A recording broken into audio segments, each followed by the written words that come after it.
On today's Question of Faith, should we take Shia LaBeouf's conversion story seriously? Hey everybody, this is Question of Faith. I am Mike Hayes. I'm the Director of Young Adult Ministry in the Diocese of Cleveland. And I'm Father Damian Ferentz, the Vicar for Evangelization. And I'm Calla Gill, the Creative Project Coordinator. Hey Kayla, welcome. How are you? Hello, thanks. First time here for Kayla, so Indeed. Welcome to the show. Yes, thank you for having me. And so what we're talking about is, Shia LaBeouf did this interview with Bishop Bob Barron, and he talked about his recent conversion to Catholicism, and talked a little bit about his sort of checkered past, and that has kind of led him into this conversion experience. He was offered a position to play Padre Pio in an upcoming Padre Pio movie that will be released, and he really kind of got into the role, so to speak, and talked about his doing the research for this movie led him to a deeper experience of his newfound faith. So we all watched the interview. What did we think in terms of this? Kayla, you're new to the show, so you can go first. I was personally very fascinated by I was very excited when I saw it pop up. I follow Word on Fire, so I saw it, pop up, and I got really excited, and I think I immediately watched it. So I'm also a convert to the faith, so I was very, that's part of my fascination, I think. So it was really interesting. I've heard, I don't follow the news actively, so I've only heard, through word of mouth sort of various things going on in the Shia, but I don't follow it very exclusively. But I have heard some of his past history of trouble and things like that. But I've always kind of, in the things that I have seen him in, and in I've seen him do interviews and things like that in recent years, I've always thought of him as a very intellectual, interesting person. He seems very smart. So I was really excited to see kind of where all of this would be leading him. But that's interesting because he often says that he's not very smart, and that he sort of rails. So humble. That whole thing in the Barron interview where he's just like, no. He said, I don't like method acting. I don't like intellectualizing all this. He said, I want to feel what's going on. He goes, it was that part I found really interesting, actually. Yeah, I think it's artist smart. Yes. Yeah, that's So- right. Different kinds of intelligence. Yeah. Yes. Bruce Springsteen will say something like this when someone will say, "Did you know all that when you were writing that song?" And this is after he has explained the depth of all the lyrics, and he'll say, "No, but I felt it all." Yeah. And it's the artist's intuition where there's a great understanding on no, the Thomists are going to get mad at me, on a less intellectual level. I know understanding is intellectual, but then it's the unpacking of that more visceral experience that you come to understand and be able to put things conceptually for others. So I think that's the kind of intelligence he has. It's an artistic I think intelligence. I have that. Yeah, I think Same. that's right. Ditto. Yeah. So we're all creatives. Yeah, Yeah, right. exactly. Yeah. So anyway, I interrupted you. What else were you saying about? No, I found it to be very interesting. I think his journey I found it to be very relatable in a lot of different ways to my own conversion. There are some things that he said that I was like, yes, totally felt that too, or totally had that experience. I don't know how much you want me to jump. I mean, we can keep going. I mean, we can just start to talk. What about you, Father? What did you think of the interview? Well, as I think I've said on the show before, I consider myself part Capuchin because when I started studying at Borromeo when I was 18 years old, I had Capuchins teach me philosophy and scripture. And then when I was away at CUA, I lived with the Capuchins at 4121 Harewood Road, Capuchin College, for 2 years. So friends with the Caps. I visited the Caps in Tanzania. One of my best friends in Rome, Tommy Pranzo, OFM Cap. His real last name is Piolata, but I call him Tommy Pranzo. So I think it was Tommy who sent me the video when Shia first encountered the Capuchins. And if I'm not mistaken, he was in a really bad way and found himself in a parking lot, and it was the Caps who came to him and just started some dialogue. And then it was a video. This was at least a year ago, where he was hanging out with Caps, and one of our former Borromeo guys, I think, was part of the novice community, because all the novices from all around the United States go to California for their novitiate. And I didn't know who this guy was. I don't even know if I've seen him in a movie. I just said the same thing to Kayla before Is we he like started. a Marvel comic guy? Because if he is, I wouldn't have seen him. He was in Holes. He was in Transformers. Nope, definitely haven't seen Transformers. haven't seen it either. Yep. Indiana Jones and the Crystal Skull. Nope. I saw him in that. He was in the Doom. Peanut Butter Falcon, which is I've heard that, and very good. I've seen that title on a plane, but I never watched it. Yeah. So I guess what I'm saying is I knew the name, but I didn't know who the guy was. I didn't know much about him, but I do love conversion stories. And then when I heard that he went through this conversion and that he sat down with Bishop Barron, I thought, well, this is going to be interesting to watch because I wanted to see what he had to say. And I, too, was fascinated by it. And he definitely is like an artistic genius. Yeah. And I think that's the intelligence you're talking about. But, yeah, a weird, kind of strange guy. Yeah. And it didn't surprise me that a saint went after him, because this is often how conversion happens. It's not like you're looking for someone, but it seems like Padre Pio was going after him. And in having to figure out who Padre Pio was and celebrate Mass and kind of go through those sorts of things, he went through a conversion. And his experience of being around the Capuchins changed his life and entering into deeper prayer experience. So, I mean, the question that started the show, like, should we take it seriously? Yeah. So, let me back us into that a little bit. So, I found this whole interview not from the interview itself. Like, I was reading an article that my buddy Father Jim McDermott wrote in America about this and said, and he said, well, this guy was accused of abuse, and his criticism was more of Bishop Barron's interviewing style with him, and said, he didn't push him on that. Like, he didn't say, hey, are you penitent about this, or... And in some ways, he sort of has recast him as sort of the victim as opposed to the woman that he abused. He said, now the woman is, I looked at this woman with a lot of anger, he said in the interview, and now I could see that she kind of saved my life. And he was like, so we're sort of minimizing the woman's abuse, and then we're putting into this that he's the victim, was the point of the story. Yes and no. And then I went and watched the interview. I actually watched it today.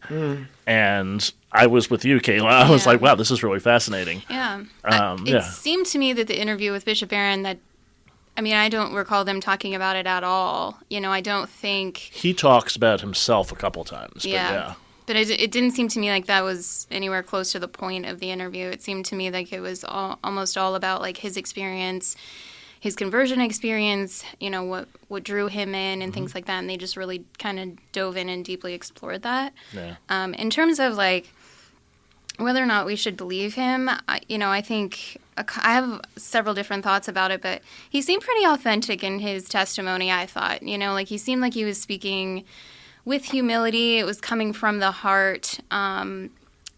He speaks of, a great fear that he felt in being tasked to play the role, and then just how he kind of fell into it with his ego leading him as, like, this could really, be really great for me, draw me back into, making good movies, working with good people, making money again. But then it actually, the ego got out of the way and just really opened up his heart into this whole other, conversion experience, which I thought was really beautiful.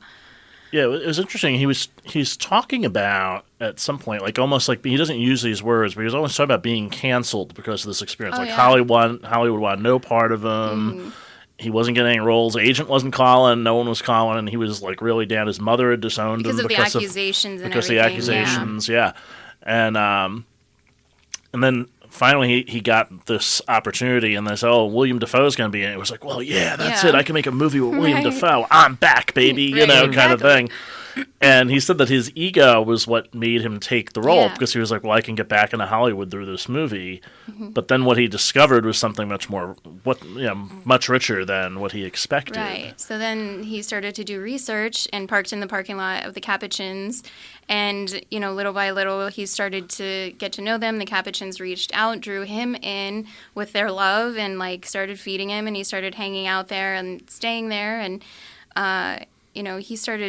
he talks about, like, encountering relationships with these guys in a way that was in no way transactional, which was so different than what he had experienced before. And he was like, these guys didn't want anything from me. They weren't asking me to sign anything, and I had nothing to give them. So it was good that they weren't asking. So, but it seemed to me he just felt like very genuinely loved, by them.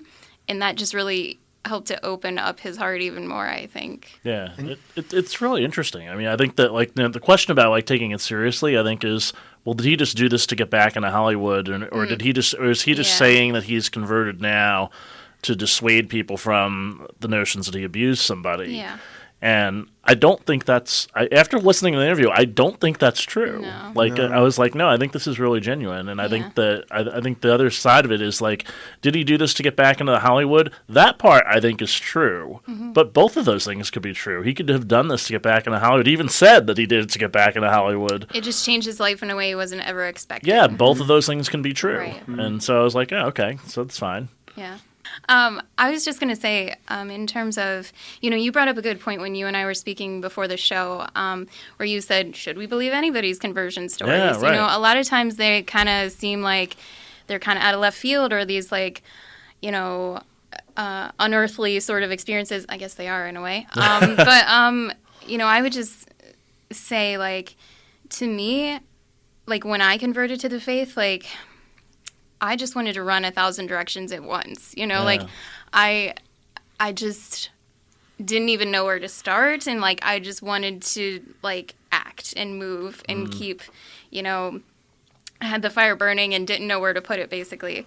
So I had a spiritual director, and he helped to guide me, and that was a really great choice. But I would say if you really care about whether or not he's being authentic, look for action over words, because anybody can say anything. Sure. But, if you are into paying close attention to Shia LaBeouf, I would say, see what he does moving forward. He talks about experiencing, this great desire, not, once he was able to begin taking communion, he experienced this great desire to never miss an opportunity to take communion or to attend Mass. And I see that as great action, that is a movement of his heart and something that he, really felt deeply with. So yeah. I remembered what I wanted to say. Go for it. And Mike has more experience in the Jesuit tradition than I do. I'm more of the Capuchin Franciscan tradition. But doesn't Ignatius say something like you give people the benefit of the doubt? Yes, presume the good? presupposition is correct. Yes. Right. So I think the initial response to the question of the day is, you presume he's telling the truth, and we should take him seriously unless he gives us reason not to. Yeah. I think part of our culture, because we've probably all been hurt as individuals and as a culture over time, is to look at people with suspicion and could that really be true? I don't know about this guy, but it sets one's heart at ease, another's heart's at ease when we believe what people say and start there with the presumption, no, he's telling the truth. And for a Hollywood actor to have a conversion to Catholicism doesn't necessarily give you more fans. It may give you less and fewer, right. Sure. Yeah. So I don't know what he has to gain from acting in a Padre Pio movie. Like Mark Wahlberg spent money doing the Father Stu film, and he spent most of his own money, and it wasn't like it was a huge box office hit, right? And didn't make him a greater celebrity in the eyes of much of the world. So I don't know what he had to gain by sharing the conversion story other than maybe some more converts along the way. I think it was a risk. He could have said, I'm just going to kind of keep this down because I don't want to ruin my reputation. But Kristen Chenowith, the great Broadway actress, used to go to my parish, and she would say that people would make fun of her all the time for being Catholic, and she said, I don't stop being Catholic because I'm doing that. She said, but certainly ain't winning me any awards. Right, right.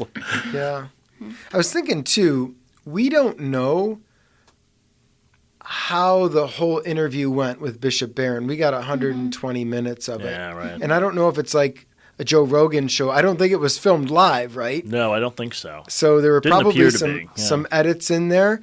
And who knows what other conversations came up. And the other thing is, too, we do live in a culture where we feel the right and to know everything about everyone and entitled, and not everything needs to be discussed, you know, and this doesn't mean that we're not transparent or that we're not making ourselves vulnerable or authentic, but not everybody needs to know everything about everything. And I don't know where all those conversations are going. Again, I don't know Shai as well as some others do, but my home pastor, Father Carlin, has a line. He says, you praise in public and you critique or criticize in private. Right. So I think that's a good policy too. And Bishop Barron's about telling the good news.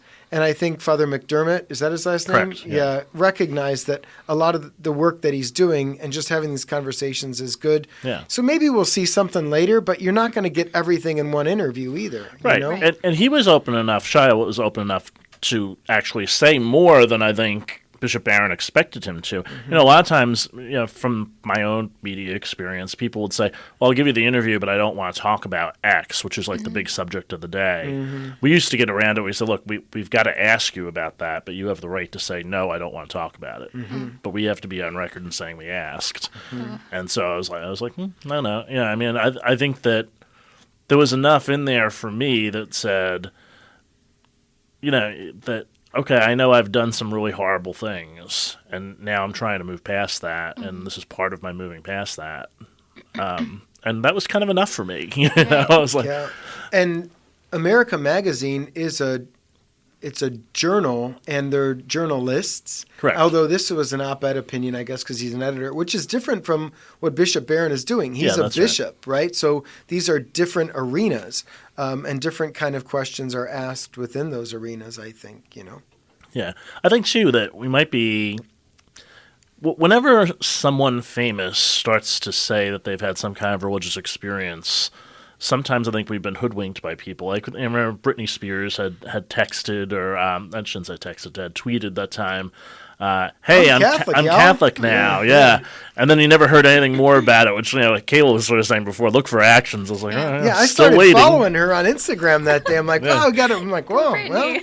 Yeah, where someone like, I don't know, like Stephen Colbert, let's say, is, for instance, who's very open about his Catholicism. Well, you know, he teaches Sunday school, you know, in his parish, you know. Well, Mark Wahlberg, that Yeah. other guy we were talking about in the Hollow app, the kicker for the Chiefs. You know his name, I don't. Right, Butker, yes. Okay, yeah. Yeah, all those kinds of things. You know, if you see some actions, I think that's a good, Kayla, thanks. That was kind of a good little measure for us. Well, and there. I think, too, you know, just sitting and watching him, you know, during the whole interview with Bishop Barron, it seems like he's in such a better place than he was, you know, and I just think that's a really beautiful thing. And it would be really awesome if people were quick to be like, man, look at that beautiful thing, like, go Shia, you know, like, good for him, you know, but so many people are quick to be aggressive or defensive or, you know, not to critique and not, you know, believe people instead of being like, good Here's the for thing. him. I believe this was true about his experience, but it's interesting. I've had the opposite experience. You know, he said that he really liked the Latin Mass because he said that the other Mass, he felt like people were trying to sell him a car. Oh, yeah. That's how I feel about some people who try to sell me the Latin Mass some days. I'm like, wait a minute, hold on. And it was kind of funny. Like when he said it, I was kind of like, huh. I was like, that's how I feel, but the other way. He got me interested in checking out a Latin Mass because I never have before. But Yeah, I've been. Because he was saying it's all like, he doesn't know Latin, so it's all like feeling for him. And I was like, that sounds interesting. That does you sound know, interesting, I've never yeah. actually experienced it. And that's part of the artistic temperament, too, I think, that's coming out. Like, there's something going on here. And the traditional Latin Mass it's mysterious, and to be able to pray in a language where someone's praying in a language that's not yours, but you know something's going on. I mean, I had that experience at World Youth Day, first time in 97 in Paris, France. John Paul II, Pope John Paul, is praying in French. He's praying in Italian and Latin. I'm like, there's something going on here. I don't understand it, but I kind of do understand it all, you know? And so, I mean, and I know those are different things, but I think there is something that I find I'm not a big Latin Mass guy myself, but I find attractive about the universality of being a Roman Catholic and the Catholic Church, that it's for everyone and all languages. And I've been to Mass in Swahili and Italian and French and Spanish, and it's always something. So It's interesting what you just said. That happened to me in Nicaragua. We had a priest come in to do mass for us at the orphanage that we were at in the chapel, and he gave this whole homily in Spanish, and it wasn't really translated. Like the at one point, like the translator would say back to us what he was saying. He was a very enthusiastic preacher. At one point, we just told him to stop. Because all of us were like, no, we understand what he's saying, even though none of us speak Spanish. Like, there was something that was being communicated to us that was really beautiful, right? You know, even though we didn't speak the same language. It was like, yeah, you know. And he asked us later, what do you think that he was saying to you? And we said, well, it doesn't really matter what he was saying to us. It was just what was being expressed to us was this. And he was like, and the translator said, yeah, that's exactly right. You know, it was like, you guys got it, you know? Interesting. cool.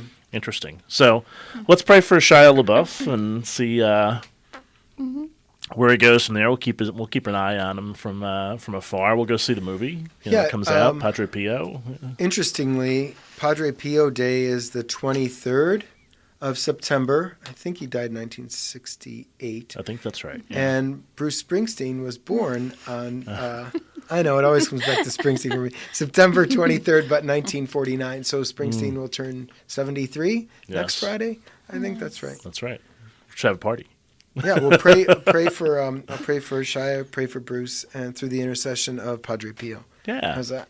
Yeah, we got a little commercial today. So our Catholic Charities folks, they've received, the Catholic Charities Appeal received a $110,000 matching gift from the Humble Heart, Gentle Soul Foundation, which celebrates Catholic Charities' 110th anniversary. So yay. But because of that, anyone who is giving money to the 2022 Catholic Charities Appeal will have their donations matched dollar for dollar up to $110,000. So that's awesome. Very cool. So if you would like to make a celebratory gift that will be matched dollar for dollar, you can text CC HOPE to 41444, or you can visit catholiccommunity.org/match. That's catholiccommunity.org/match. You could also call 216-696-6525, extension 1910, to donate. Cool, very cool. So Catholic Charities doing God's work. They are doing all kinds of things. They feed the hungry, and they shelter the homeless, and they help people who are entering this country for the first time, and they do all kinds of things. So they do some good work here in the diocese especially, so help them out. And other places that have helped us out are churches. And so, Kayla, we thought we would invite you to talk a little bit about your church. So where do you go to church? Sure. So I go to St. Mary of the Falls in Olmsted Falls. They got a visiting priest there who's kind of a little wacky, I think. Yeah, right? he's all right. He's a loser, that guy. So Father Damian helps us out on the weekends. So we have one priest there, Father Ryan Kubera, who's a very great teacher and homilist. I've learned a lot from him in the last few years of my conversion. I was baptized there, so in my conversion experience, I was not baptized as an infant. So, I think of myself as a daughter of the parish in that way. But I always think of St. Mary of the Falls as very beautiful in its simplicity. It's not like an overly ornate church or anything, but the people there are really phenomenal. I totally fell in love with the people there, and they were the ones that really helped to draw me in. And to get me interested in the Catholic faith, because my husband actually converted a year before I did. So I didn't really know anyone there, but they loved me before I was a part of their family. So, but also they have a really great life teen program. We just had our fall kickoff yesterday, and it was a lot of fun. Cool Instagram pics. Yes, those. cool Instagram pics. Swenson truck. Swenson trucks, inflatables. Mac and cheese bites. Yes, and we had adoration outside, and that was really fun. So I'm on the core team for that, and we just have a blast. So yeah, I really love it. Cool. I think it's a very welcoming community. When you Yeah. first walk in there, people are happy to see you. They smile. St. Mary of the Falls is also affectionately known as Smoff around the diocese, and yes. the teens call themselves the Smoffia, which I think is very hilarious. Nice. Smart. And Father Ryan Kubera, the pastor there, was one of my teens at St. Mary's in Hudson, my first year there, he was in his senior year of high school. Oh, wow. So one of my former teens is now my weekend pastor, which is great. And Very cool. he's a lovely man. He's a good dude. All comes full circle. Mm-hmm.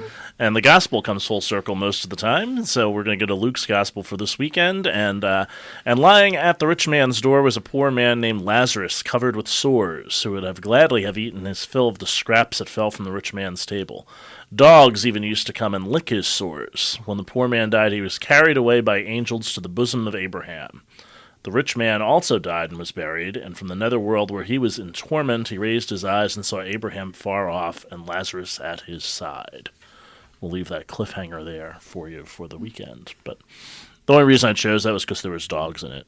that little Big section. fan. So I'm a big fan of dogs. Yeah, And the dogs treated the poor man better than That's the right. rich man who didn't even notice him. exactly. So Yeah. pay attention to what happens to the rich man at the end of the gospel, and even when he says, "Hey, can I take care of my family in some way? Can we help here?" But there's a lot in this gospel this weekend. Oh, Yeah. and there's also at the Cleveland Museum of Art an excellent, huge canvas, like the size of one of these walls. I know we're on radio and you can't see, but it's big. An image of this story from the Gospel yeah. of Luke in Nice. there. It's Yeah, wonderful to contemplate. I love that museum. I'm not an art museum kind of guy. And my wife and I went when we first moved here. It has still been our favorite thing in Cleveland, it's the whole free. time. And it's free, right? That's the other thing. One of the best in the world. It's a great blessing of Cleveland. That's actually where my husband proposed to me. Really? Where, in the atrium? No, he had a goal he made a painting, and he was going to put a painting in the art museum that said, "Kayla, will you marry me?" And it's pretty big. But the guy, I guess the paintings that come in have to be checked by security, and the guy that does that was on vacation the week that my husband wanted to propose. So instead, he just set up an easel outside on the sidewalk out behind and invited family and friends and stuff. that's nice. And I told him later, after he told me, he's like, "I wanted to have it hanging." I'm like, "If you had gotten a painting in the art museum before me, I would have been so sad because I'm an artist." But Yeah, no, right. it was cool. That's very That's cool. funny. It was very cool. Would have said no, right? No. I'd be like, "What?" I would have been very surprised in many ways. That's funny. So check out the Cleveland Art Museum when you get a chance if you're in our fair city. And we'll have all that. You'll learn a lot here. You'll learn a little bit about Cleveland, a little bit about faith, a little bit about a bunch of things, a little bit about acting here on Question of Faith. Rock and roll.